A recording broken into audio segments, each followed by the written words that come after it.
السلام عليكم فانيلياتي، يا رب دايما تكونوا بألف خير. النهاردة إن شاء الله هنعمل مع بعض كب كيك شوكولاتة بالتمر والبندق والكاكاو، حاجة كده طعم الشوكولاتة فظيع فيها. عايزة تقولي بقى موفرة قولي، طعمة قولي، مغذية قولي، زي ما انتي عايزة تقولي قولي. هنعمل منها مقدار 24 قطعة دستتين، وكمان هعرفك سعر البيع. يلا بينا على طول نبتدي. مش عايزاكي بس تتخضي من المقادير دي لما كدابة، سيبك منها خالص، هنخش في المفيد على طول دلوقتي. معايا هنا نص كيلو من الدقيق، يعني 3 أكواب من الدقيق و3 ارباع. كمان معايا 350 جرام من السكر، يعني كوباية ونص من السكر. كمان معايا كيس من الكيك شيف اللي هو 23 جرام، وكمان معايا 4 جرام من البيكنج صودا، يعني نص معلقة صغيرة بيكنج صودا، وكمان فانيليا. كمان معايا 150 جرام من التمر مقطعاه قطع صغيرة، وكمان معايا 200 جرام من الكاكاو الأسباني الخام.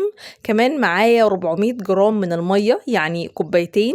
كمان معايا 350 جرام من الزيت، يعني برضو كوبايتين مش مليانين. كمان معايا 4 بيض كبير، و3 معالق كبار من الحليب البودرة، يعني 30 جرام حليب بودرة كامل الدسم. 3 معالق كبار من الخل، يعني 18 جرام من الخل، و100 جرام من الشوكولاتة المبشورة. تعالي بقى نحط الحاجات الجافة على بعضها، دقيق على كاكاو على حليب بودرة، وكمان هنزل عليهم البيكنج باودر والبيكنج صودا. هنزل الكيس عندي كامل والأربع جرام بيكنج باودر.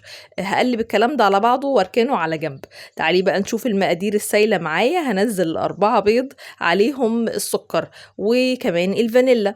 طبعا السكر اللي عندي هنا المفروض ان المقدار يبقى اكتر من كده، بس انا مقللاه لان عندنا تمر، وكمان عندنا شوكولاتة، فعشان ما يبقاش مسكر اوفر يعني. هبتدي ان انا اخلطهم مع بعض الاول على سرعة هادية، ادوب السكر وبعدين اعلي الخفق شوية، يا دوب بس يعمل معايا فوم ابيض. انزل عليهم بكوبايتين الزيت وبكوبايتين المية. معلش انا مش عارفة ليه انا بحب اصور جوه الطبق قوي كده واخداكم معايا، بس معلش استحملوني يعني. وكمان نزلت عليهم 3 معالق الخل، وهبتدي اضربهم كويس كويس كده بحيث الخليط كله يمتزج مع بعضه. ابتدي بقى اقلب المواد الجافة كلها على بعض، وبعدين انخلها.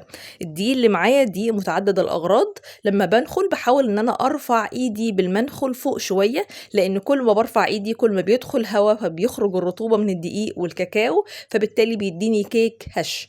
هقلب الكلام ده كويس كده علشان انا عايزة اوريكي القوام بتاع الكب كيك ده ما بيكونش تقيل ما بيكونش خفيف، يعني بيكون سائل بس سائل تقيل. مش زي ما انتي شايفة كده، يعني انا دلوقتي بقلبه عشان خاطر اوريكي القوام ده تقيل قوي، يعني لا مش ده اللي انا عايزاه. لا هضيف كمان شوية صغيرة من المية، تقريبا ضفت ربع كوباية من المية، واديتها تقليبة كمان عشان توصل للقوام السايل اللي مش بيجري، بس السايل التقيل شوية. نزلت عليهم بقى دلوقتي 150 جرام من التمر اللي انا مقطعاه، وال100 جرام من الشوكولاتة اللي بالحليب، وقلبتهم كويس مع بعض. عايزة اقولك طعمها كان تحفة وكان حلو جدا، وكمان الكبات كانت كبيرة ومشبعة، فكانت حاجة حلوة قوي. الكب ده كب حراري، بياخد حوالي معلقتين كده من معلقتين الايس كريم.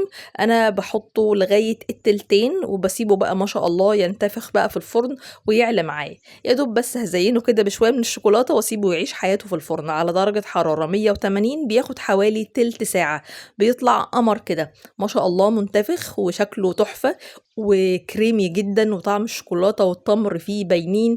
كان ريحته في منتهى الحلاوة بصراحة، وهو بيتخبز كان معبق البيت كده بريحة الكاكاو. تقدري تطلعي الوصفة كده وتقدري تعملي اكسترا افترا زي ما انا عملت 200 جرام من النوتيلا، حطيت عليهم 15 جرام من الزيت، وكمان معايا 60 جرام من البندق المحمص اللي انا طحناه كده طحنة خفيفة. حطيت بقى معلقة صغيرة على كل كب، فردتها بس يا دوب فردة صغيرة كده، وحطيت عليها حوالي تقريبا كل واحدة كده خدت حوالي 5 جرام من البندق. كان بصراحة طعمها حلو جدا جدا جدا جدا، كانت فظيعة. ان شاء الله بألف هنا. كده بقى يطلع معاكي 24 قطعة كب كيك، القطعة الواحدة تتباع ب15 جنيه. بالتوفيق لكم دايما يا رب يا احلى فانيليات، واوعوا تنسوا ان احنا مقاطعين وهنفضل مقاطعين. ربنا يوفقكم ويحسن ما بين ايديكم. صباحكم زي الفل.